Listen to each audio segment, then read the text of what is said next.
Nós temos várias lentes dentro do olho, né? A mais externa, né? Essa parte mais transparente, chamada córnea, que é a lente da parte mais externa do olho mesmo, né? Ela é transparente e extremamente sensível, né? Poderíamos dizer que ela protege o nosso olho também? Ou... Com certeza, né? É uma das principais lentes do olho, né? Além da córnea, nós temos a parte branca do olho, que se chama esclera. Em cima dela tem um tecido chamado conjuntiva, que depois, nos próximos vídeos e podcasts, né, nós vamos falar sobre várias doenças, né, que acometem as diferentes partes. Então, é bacana a gente entender os termos desde já. Perfeito. Né? E, realmente, abrindo o olho, né, entrando dentro do olho, nós vemos... Aí. Nós vemos que, atrás dessa parte transparente do olho, nós temos a nossa parte colorida, que se chama íris, né? E ela é responsável por dar a coloração aos nossos olhos, né? Muitas das pessoas me perguntam se é essa parte da frente que tem a cor, e na verdade não é. Ela está logo atrás dessa parte transparente e se chama íris. Bem no meio dela nós temos um buraquinho chamado pupila, e é ela que se abre e se fecha para controlar a entrada de luz dentro do nosso olho, né? Atrás dessa parte colorida, nós temos a segunda lente, se chama cristalino. Ela é literal um cristal e parece realmente um vidro, bem transparente. E quando nascemos, ela é exatamente assim, mega tetra transparente. E ela fica logo atrás da parte colorida do olho. Então, ela está exatamente aqui, né? Então, olha só. Só uma pergunta que, inclusive, eu ouvi outro dia no Instagram. Quer dizer, então, que aquela bolinha preta no olho não é uma bolinha? Ela Na verdade, não. furo. É um buraco, exatamente. Perfeito. Olha só. Ela é um buraco, né? E que controla essa entrada e saída de luz. E isso funciona através do estímulo luminoso. Quando a gente tem luz entrando, faz com que a nossa pupila se feche e controle a quantidade de luz que vai, né? Quando nós estamos num ambiente escuro, ela se abre e entra mais luz, né? Ou seja, quando a gente está, por exemplo, quando a gente vai para a praia, né? E tem muita luz, a gente geralmente fecha o olho, a pálpebra, né? A gente fecha porque, claro, incomoda. Mas o olho também está fazendo um trabalho ali para entrar menos luz, que é com o fechar desse buraquinho, dessa pupila. Ou seja, ele é um... É um protetor, perfeito. Ele é um músculo, ele mexe... Nós temos na borda dele um músculo, né? Na borda dele um músculo que faz ele fechar e uma musculatura em toda a região colorida do olho que participa na abertura dela. Legal. Então, é mais... Pois é, coisas incríveis do nosso olho. E uma curiosidade até interessante, eu sempre falo com os pacientes que o uso de óculos escuros é extremamente importante. Por quê? Porque quando você coloca óculos escuros, você faz com que o buraquinho do olho se abra. Então, está entrando maior quantidade de luz, né?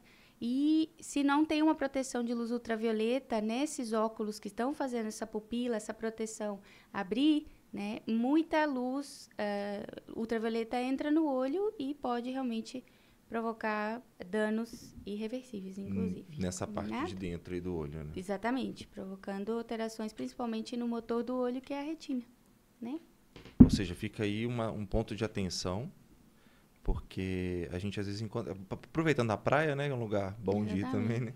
A gente vê muito óculos sendo vendido na praia, que ele vai fazer o papel de escurecer, então, ou seja, a nossa pupila vai abre só que ele não vai proteger o nosso olho de nada. Ele só vai escurecer ali, dar aquele conforto, mas... mas os perigos estão aí, né?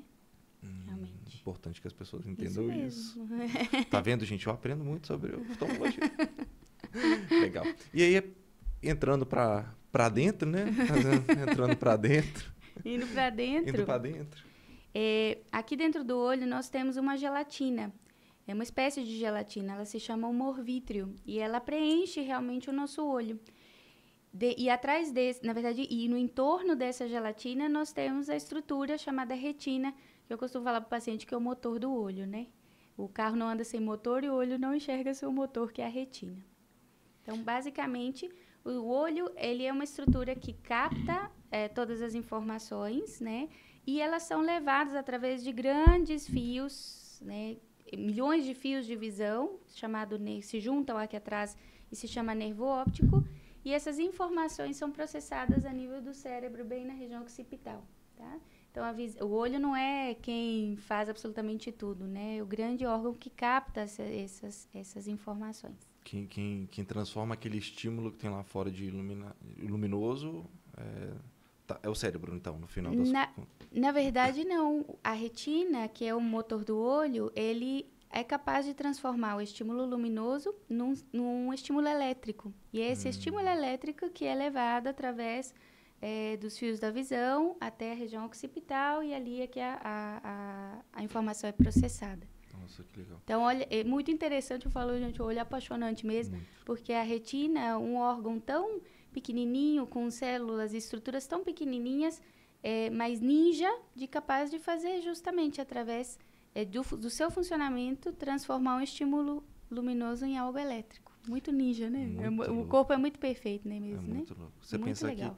E é engraçado, né? Eu gosto muito de fotografia e não sei se existe uma câmera que consiga captar, desculpa aí quem for fotógrafo e entender muito mais. Se for, pode mandar mensagem aqui, mas é incrível que é difícil encontrar alguma coisa que aproxime do que o nosso olho consegue fazer, né? Não sei quantos megapixels tem o nosso olho, não sei como é que funciona isso, né? É verdade, é muito ninja. Eu acho o olho... Bom, eu sou suspeita, mas eu acho o olho apaixonante. A gente sente esse amor todo seu pela medicina, mas também, principalmente pela oftalmologia. Isso aí é muito bacana. Bom, e aí, deixa eu entender uma coisa, gente. Eu sou curioso aqui, eu sou o porta-voz de vocês, curiosos, e porque eu também sou, para entender mais disso aqui. Vamos voltar aqui para frente. Só uma dúvida. Isso aqui, esse ponto vermelho aqui do lado... Na verdade, são os músculos, né? Nós temos musculatura que envolve o olho, e esses músculos, né, são responsáveis pelo funcionamento e pela movimentação, na verdade, do olho, né? Então, os diferentes movimentos que nós fazemos são as musculaturas que estão agindo ali, né? Então, nós temos vários músculos em cada olho. O olho ele tem basicamente 4 ou ele tem mais? Não, na verdade, nós temos os retos, né, que estão nas laterais, em cima e embaixo, e nós temos os oblíquos, né, que fazem os movimentos diferentes de torção, enfim, mas são vários músculos. E dentro do olho nós temos a musculatura que faz o fechar e o abrir da pupila. Exatamente. Aproveitando que você pegou essa pecinha, dá para ver a semelhança da cor dessa peça com a cor do meu olho, perfeitamente, né? Tô brincando, meu olho é bem escuro.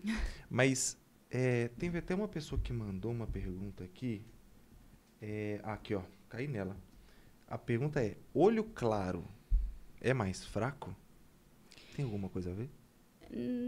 Com relação à visão, não, mas eu acho que o que ela quis dizer talvez é que se é mais sensível. As pessoas que têm colorações de olhos mais claros, significa que eles têm menor depósito de melanina. Quem dá a cor ao olho é a melanina, né? São os depósitos a gente chama de pigmentos, né? Uhum. Então, quem tem um olho mais escuro, igual o meu, né? Super verde, como dá para ver, tem uma concentração muito grande de pigmentos, né? E isso dá essa coloração castanha escura, né? Então, eu tenho muita melanina nessa parte do olho, nessa íris, né? Quem tem olho azul, ou esverdeado, ou mel, tem menor concentração de melanina. Né? E isso também se vê também no fundo do olho. Pessoas que têm o olho mais claro, né, eles têm menos componentes de pigmento na retina também. Tá? Então, lá no fundo também. Pessoas loiras e com olhos claros significam que tem pouco pigmento. Né? Então, olha só. É muito legal. A pessoa albina, ela tem alguma propensão, não sei, alguma coisa, algum risco com relação a essa questão da melanina na íris? Sim, porque a melanina também é um fator de proteção, né? Uhum. Então, quem tem albinismo não tem melanina. Tanto que eles têm uma característica, quando a gente joga a luz, depois ao longo dos podcasts, isso vai ficar mais claro e mais fácil de entender. Uhum. Mas quando nós fazemos o exame e jogamos as luzes em pessoas que não têm pigmento, tem tão pouco pigmento que a gente consegue, a gente chama de olho rosa. A gente vê literalmente a luz atravessar ali e voltar. Então, bem interessante. Que legal. Né? O fator de proteção não está somente na pupila, e também, mas sim na própria coloração do olho mesmo, né? Legal. Ou seja, agora, por exemplo, tô falando que eu vou de curioso aqui, gente. Criança, neném, por exemplo, às vezes a gente vê criança que nasceu com o olho cinza clarinho, ou azul, e depois escurece. Por quê? O olho da criança, ele vai se modificar, né? O depósito do pigmento, desses pigmentos, né? Eles vão se juntar ao longo dos meses. Ele pode se modificar. Então, a maioria das crianças nasce com uma coloração um pouco acinzentada, né? E ao longo dos meses isso vai se definindo de acordo com a carga genética. Entendi. Ou seja, a criança nasceu com o olho azul não quer dizer que ela vá manter aquela coloração do olho.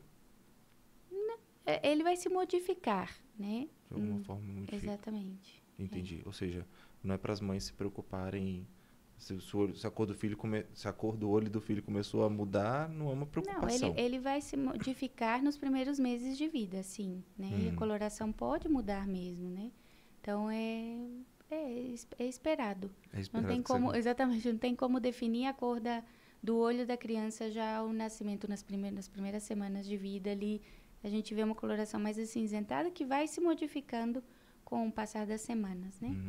Aproveitando que a gente está falando de criança... E dos meses, na verdade. Tem alguma idade que estabiliza? A gente fala, agora essa cor que vai ficar no olho, então.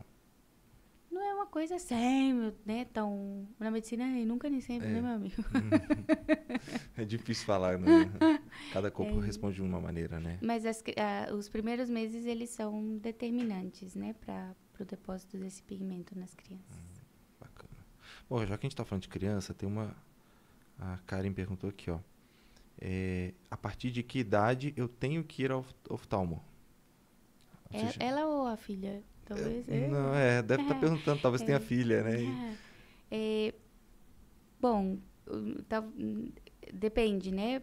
Se for criança, né, o neném, ele deve fazer o teste do olhinho, que usualmente é feito nas maternidades, mas a maioria das pessoas acaba levando também ao oftalmo, né? Então, esse teste do olhinho deve ser feito nos primeiros 30 dias de vida, feito na maternidade, mas se há necessidade de fazê-lo também, fazer o exame oftalmológico fora da maternidade, fazê-lo, obviamente, nos primeiros 30 dias de vida, e de acordo com isso, vai se guiando o acompanhamento do neném. Do neném. Ou seja... Agora, se for a mãe... vamos lá, né?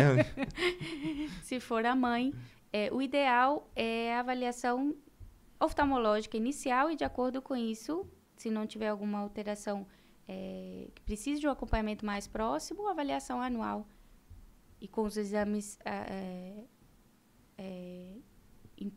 oftalmológicos completos, né? De ano em ano tá de bom tamanho, né? Isso mesmo. A não ser que a pessoa tenha alguma condição, Exato. alguma doença. Eu, particularmente, tenho que ir sempre a cada 6 meses, porque eu tenho uma predisposição, enfim. Então, acho que é o glaucoma, né? Uma suspeita, isso suspeita mesmo. ao glaucoma. Então, tem que acompanhar. Isso mesmo.